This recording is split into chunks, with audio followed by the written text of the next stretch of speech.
Austerlitz, Jena, Eylau, Friedland, Essling, Wagram, la Moskova, Dresde et même Waterloo.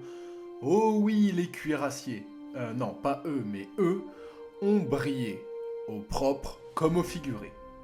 Les gros frères, comme on les appelle dans la grande armée, sont un des plus grands symboles de la cavalerie impériale.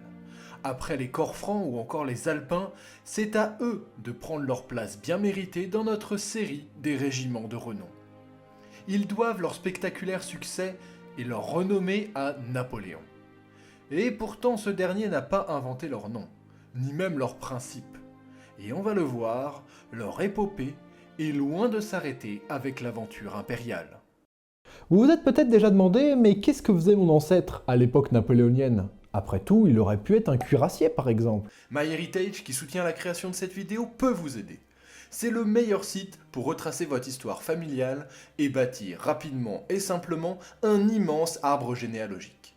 Sa base de données, qui regroupe plus de 19 milliards de documents d'archives, va grandement vous aider, et peut même vous permettre de retrouver des éléments inattendus sur vos ancêtres, comme leur profession ou des articles de journaux les mentionnant. De mon côté, par exemple, j'ai retrouvé des informations vraiment passionnantes. Mon arrière-grand-père était le secrétaire général de mairie de la ville d'Albertville. Et j'ai même pu retrouver une photo de la médaille de la reconnaissance française qu'il a reçue en 1947 pour acte de résistance. Vous avez aussi accès, bien sûr, à tous les documents plus classiques, les actes de naissance, de décès et de mariage, très utiles pour sourcer votre arbre. Ah, et si vous avez des origines étrangères, pas de souci.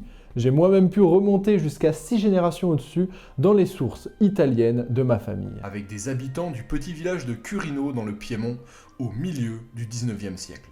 Ou alors explorer les origines siciliennes de mon arrière-grand-mère de l'autre côté, avec un passage en Tunisie et la naissance de ma grand-mère en 1943 à Gafsa, juste à côté de la passe de Kasserine, alors que l'une des batailles les plus acharnées de la campagne d'Afrique faisait rage. C'est possible grâce à l'algorithme de MyHeritage qui fait lui-même ses recherches et vous seconde parfaitement dans cette tâche. Avec tout ça, vous avez aussi accès aux fonctionnalités de colorisation et récupération de vos vieilles photos. Si vous voulez essayer MyHeritage, vous pouvez profiter de toutes les fonctionnalités du site avec 14 jours d'essai gratuits grâce au lien en description. Sur ce, revenons au cuirassier. Le principe de cavalerie lourde ne date pas de l'Empire. Mais attention à ne pas tirer une ligne droite trop facilement. Les cuirassiers ne représentent pas une continuité directe des chevaliers médiévaux disparus au milieu du XVIe siècle. Après une période d'1 siècle où la cavalerie, armée de pistolets utilisant des tactiques d'évitement, domine les champs de bataille, c'est la Suède de Gustave II Adolphe qui s'inspire des cavaliers polonais qu'il affronte dans les années 1620, qui remet la question du choc sur la table. La disparition de la pique pour le fusil dans l'infanterie permet à nouveau cette recherche du contact. Les succès de la nouvelle cavalerie lourde suédoise dans la guerre de 30 ans réintroduit en Occident l'idée d'une cavalerie protégée qui combat au sabre. Et à la différence qu'elle est désormais débarrassée des lourdeurs politiques, idéologiques et surtout sociales de la chevalerie d'antan. En France, un premier régiment de cuirassiers du roi est fondé 30 ans plus tard, en 1665. L'Autriche, la Russie ou encore la Prusse suivent également ce changement. Fin 1792, on compte déjà plusieurs régiments dans l'armée royale, qui vont être de toutes les campagnes ensuite de la Révolution et du Consulat. Mais c'est bien Napoléon qui va, comme à son habitude, transformer ce qui existe pour changer la donne.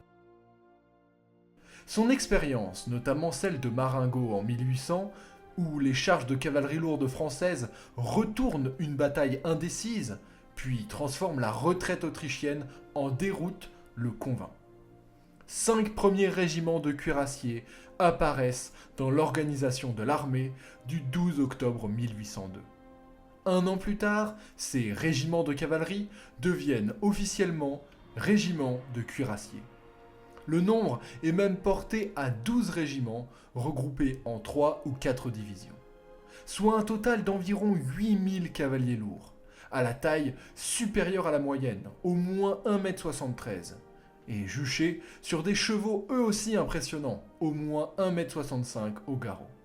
Ces grands gaillards portent une cuirasse pesant autour de 7 kg, un casque de dragon auquel on ajoute une calotte en acier, et ils se battent avec un sabre de cavalerie lourde, la latte, mesurant plus d'1 mètre et pesant tout de même 2 kg, de quoi se muscler l'avant-bras. Ils reçoivent plus tard une carabine, connue sous le nom de mousqueton, pour la défense du camp. A noter qu'ils partagent le titre de cavalerie lourde avec les carabiniers. Nous parlerons peut-être d'eux un jour, si le sujet vous intéresse, faites-le moi savoir en commentaire. Monter cette force est un chantier titanesque, qui profite de la paix et de la prospérité du pays. Coût des chevaux, 500 francs pour le cheval contre 360 pour un cheval de cavalerie légère. Fabrication des casques et des cuirasses, l'entraînement. En réalité, seuls 2 régiments peuvent venir s'ajouter par la suite. Un 13e en Espagne en 1808 et enfin un 14e en 1810 venant de Hollande. Cependant, à aucun moment l'effort consenti n'est mis en doute par Napoléon. Le corps de cuirassiers correspond parfaitement à la doctrine d'emploi de la cavalerie en campagne et en bataille défendue par l'empereur. Il est prêt à faire trembler les plaines européennes de leurs sabots. Les cuirassiers français prennent une direction bien différente de leurs homologues étrangers. Le point fondamental est leur emploi en masse. Rassemblés en divisions, formant une force de frappe très puissante, spécialisée dans la rupture, ils sont prêts à renverser par leur charge cavalerie, infanterie ou artillerie. Ils sont au cœur de ce que Napoléon appelle si souvent l'événement, le moment décisif de la bataille en somme. Les cuirassiers se sont, comme à l'ordinaire, couverts de gloire, concluait le bulletin de la Grande Armée sur le récit de la victoire d'Eckmühl le 22 avril 1809. Les cuirassiers ont lors de cette bataille parfaitement rempli ce rôle décisif. Après avoir lutté toute la journée, ils conquièrent avec une charge à contre-pente une position clé d'artillerie autrichienne. Ils ne s'arrêtent pas là. Ils mettent en déroute la cavalerie qui devait protéger l'archiduc Charles en faisant prisonnier plus de 300 de leurs homologues autrichiens. La nuit tombe, mais ils ne s'arrêtent toujours pas. Ils continuent leur marche et font prisonnier une colonne autrichienne de 1500 fantassins et manquent même de capturer l'archiduc lui-même. Leur rôle de rupture et de perforation du dispositif ennemi est parfaitement illustré ici. Ils sont là pour emporter la décision. Mais ils peuvent aussi être utilisés en cas de revers, pour gagner du temps nécessaire pour reconstituer les lignes ou protéger un repli par exemple. Alors, il est nécessaire à ce point de la vidéo de faire une parenthèse sur la charge. Notre vision de cette dernière est transformée, complètement remodelée par des décennies de cinéma, de reconstitution ou même de jeux vidéo. Vous me voyez venir, on est loin de la charge des Rohirrim du Seigneur des Anneaux. Et encore, on n'est pas sur la représentation la moins réaliste. La charge est la manœuvre tactique la plus emblématique de la cavalerie du Premier Empire, et même de la cavalerie en général. Elle est beaucoup plus réglementée que l'on imagine. Le règlement définit précisément son rythme. En réalité, les escadrons sont le plus souvent formés en ligne, sur 2 rangs de profondeur, laissant assez d'espace entre chaque escadron. Contre l'infanterie en colonne ou une autre cavalerie lourde, il est également possible de charger en colonne, voire en vagues se succédant l'une après l'autre jusqu'à la rupture. Alors bien sûr, pas question de foncer au triple galop. La règle est certes de frapper à la vitesse maximum, mais pour ça il ne faut pas fatiguer le cheval trop tôt. Dans l'idéal, les cuirassiers accélèrent petit à petit, en passant du pas, au trot, au petit galop jusqu'au grand galop, juste avant de percuter, soit au final sur quelques dizaines de mètres maximum. Le cas que j'aime bien brandir, c'est la bataille d'Eylau. Oh oui, les connaisseurs imaginent une charge titanesque, épique au galop, alors qu'en réalité, les conditions climatiques horribles ont obligé la cavalerie française à charger au pas, oui, au pas. On préfère en réalité 1000 fois la cohésion à la vitesse. L'effet de masse est optimisé en collant les cavaliers botte contre botte. Le cuirassier ne sort d'ailleurs son sabre qu'au dernier moment pour ne pas fatiguer le bras. Et de toute façon, sa première arme, eh bien, c'est la masse de son cheval. L'escrime ne lui sert qu'une fois dans la mêlée. Côté plastron, ce dernier est surtout utile dans le cas d'un affrontement contre d'autres cavaliers. Sa résistance aux balles est très limitée. Et ne parlons même pas des canons. Enfin, l'aspect disciplinaire et moral est immense. La capacité à se rallier rapidement à l'instigation d'un officier est essentielle. Sinon, impossible de soutenir une contre-charge. Idéalement, une troupe qui a effectué sa charge doit pouvoir se replier immédiatement pour se mettre à l'abri, pendant que la deuxième ligne les protège d'une contre-charge, ou charge à son tour. Niveau moral, comme depuis l'aube de l'histoire de la charge dans l'histoire militaire, à l'image des hoplites grecs ou des cavaliers médiévaux, l'unité en meilleur état psychologique dispose de l'avantage. Bien souvent, le choc n'intervient même pas en réalité. L'un des adversaires le refuse. La charge est conçue pour impressionner. Mouvements de sabre, grands cris, trompettes, bruit des sabots. Je vous laisse imaginer le courage qu'il faut pour ne pas reculer face à ça. On espère bien que l'ennemi va se débander, car de toute façon, jamais les chevaux chargeront tête baissée sur un mur de baïonnettes. Les cuirassiers sont nécessaires à la bataille telle que Napoléon l'imagine. C'est d'ailleurs lui qui a pour grande partie le contrôle direct, à l'image de la garde ou de la réserve d'artillerie. Dites-vous que les cuirassiers ont un rôle si spécifique que Napoléon lui-même appelle à éviter les transferts d'officiers des autres corps de cavalerie aux cuirassiers. Ce sont pour lui deux métiers différents qui demandent des qualités propres. Les chefs des cuirassiers sont des meneurs d'hommes, des fonceurs, et leur taux de survie est très fragile. Il n'est que pauvrement amélioré avec l'obligation du port de la cuirasse, car oui, certains ne la mettaient même pas. Quoi qu'il en soit, difficile de nier que le pari de Napoléon est gagnant. À de très nombreuses reprises, les cuirassiers sont efficaces, voire décisifs. Sur le plateau du Pratzen, à Austerlitz en premier lieu, à Iéna, ou bien évidemment à Eylau, où Napoléon fut si satisfait des résultats obtenus par les cuirassiers qu'il embrassa le général au pouls devant le front des troupes. Mais comment ne pas parler de la tâche sur leur tableau ? Celle de Waterloo.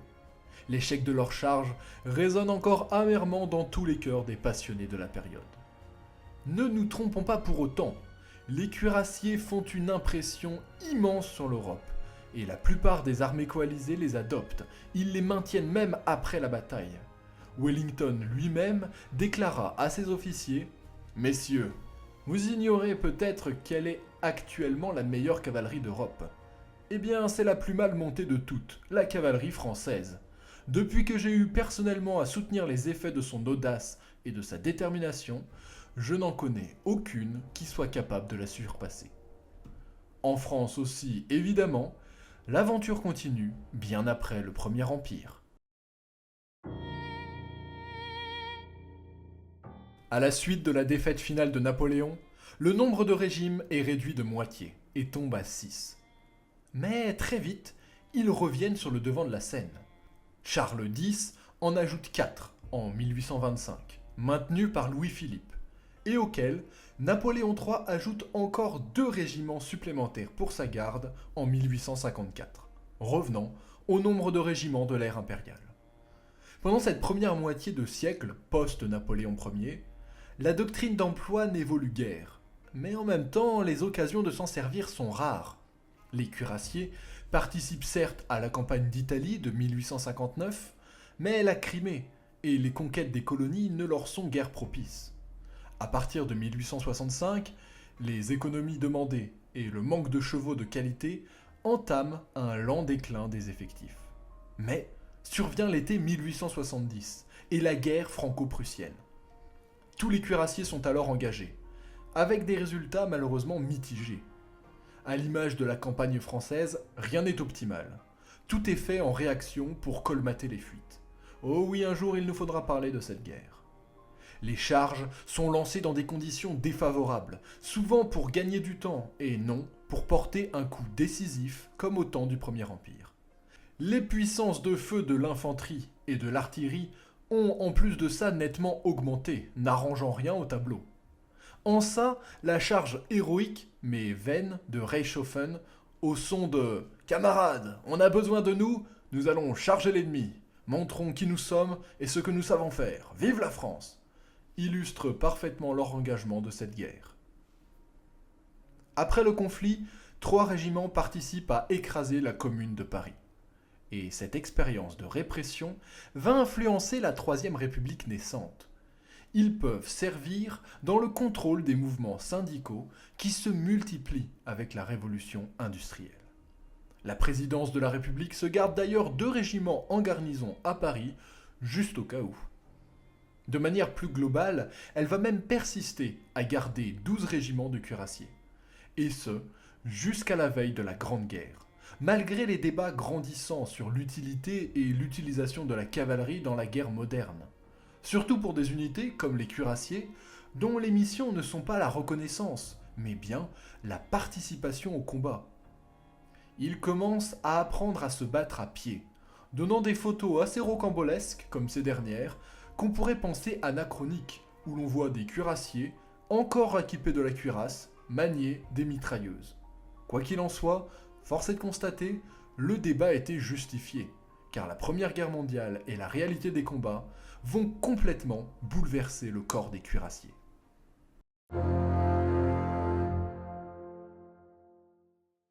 En 1914, les cuirassiers participent aux opérations sur la Marne, puis dans la course à la mer. Leur fragilité est évidente face aux tirs d'artillerie, à l'épuisement rapide des chevaux, et puis face à la guerre de position qui s'impose assez vite. En 1915, la plupart des unités ont déjà déposé la cuirasse et descendent dans les tranchées. L'année suivante, on entérine même cette mutation en regroupant une partie des cuirassiers en 6 régiments de cuirassiers à pied, qui participent à tous les combats comme fantassins. 1918 et le retour de la guerre de mouvement va leur permettre de sortir enfin des tranchées, mais la cavalerie a déjà mécanisé ses montures. Une nouvelle ère s'ouvre alors, celle du cuirassier tankiste. Et elle est rapide, cette transformation. Les cuirassiers vont subir les déboires et les expérimentations et les réorganisations d'une armée française qui se cherche au lendemain de sa victoire. 7 régiments sont dissous entre 1919 et 1928, transférés dans des escadrons d'automitrailleuses. Le reste est définitivement tourné vers le tank. En 1940, les cuirassiers sont équipés de chars, seulement 25 ans après avoir abandonné le cheval et la cuirasse. Sacrée évolution. Les Somua, dont on a déjà bien parlé sur la chaîne, et les Hotchkiss 35 et 39 sont leurs nouvelles montures. Ils possèdent également des unités de découverte armées de très bonnes automitrailleuses Panhard 178. Au début de la campagne de France, les combats sont rudes. On a déjà parlé de Hanu ou de Dunkerque côté français. Les cuirassiers vont se battre, courageusement, mais vont subir le sort général de la défaite. Seulement 4 régiments survivent dans l'armée d'armistice, elle-même dissoute en 1942 avec l'occupation complète de la France par l'Allemagne. Quand plus tard, en 1943, l'armée française libre entame sa reconstruction, 3 régiments de cuirassiers intègrent les nouvelles divisions blindées.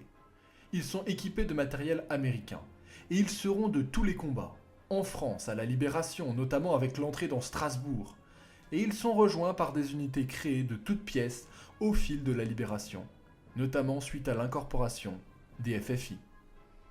Par la suite, son histoire est liée à l'armée blindée. Les cuirassiers font d'ailleurs partie intégrante de l'ABC, l'armée blindée et cavalerie. Et ils ne diffèrent plus vraiment des autres régiments blindés, si ce n'est par leur tradition.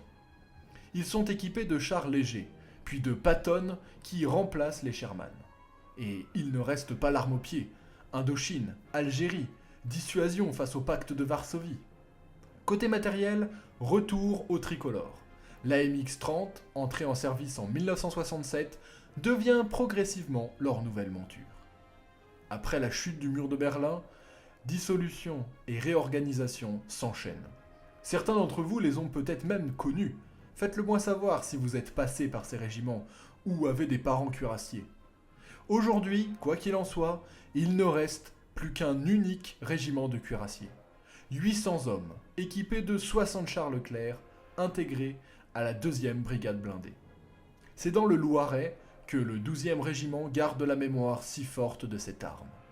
Fondé en 1668 par Louis XIV, le Dauphin Cavalerie, portant ce nom car créé à l'origine pour assurer la protection du fils du roi, le Dauphin, est devenu le 12e régiment en 1791.